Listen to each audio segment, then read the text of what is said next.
Hi, I'm LJ Ganzer, and I just narrated Big Rig, which was terrific. Um, I love doing kids' books. I have a lot of children's books at my house. I have two girls, and I used to read to them constantly until they finally said, "Enough, Dad." And I love doing voices. And one of the things that I wanted to speak about was how the illustrations, especially the marvelous illustrations, and the text, the way the text is created and shaped on the page, affects how I found the character of the Big Rig, Frankie.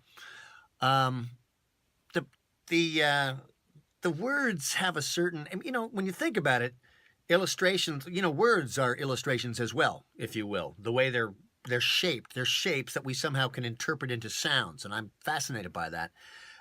But you can get an emotional feeling from the way the text is shaped.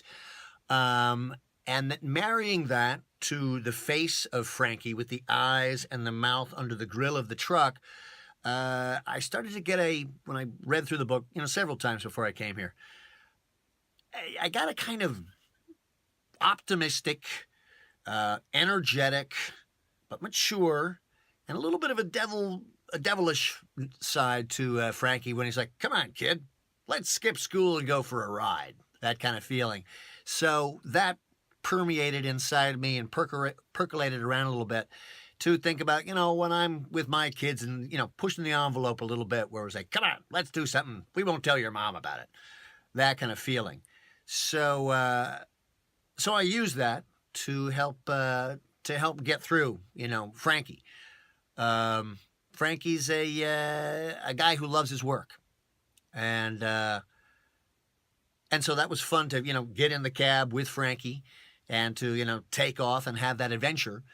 And being a kid, I loved dinosaurs. So the fact that he's hauling dinosaurs around and going to Dino Land was a twofer for me, since that's literally how I learned how to speak, was saying dinosaur names. My mom tells me stories about being a kid when I was, "Oh, what's a brontosaurus, mommy? What's a pteranodon?" That kind of thing.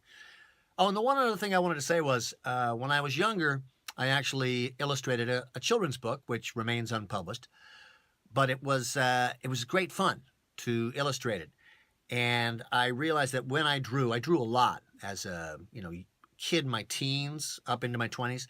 Whenever I was drawing, I would make sounds. I would make the noises of what was happening in the picture.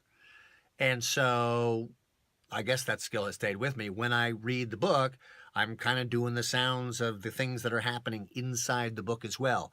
It's an audio visual experience, from two dimension into the third dimension of our brain. So I hope that helps understand the process of how I found Frankie.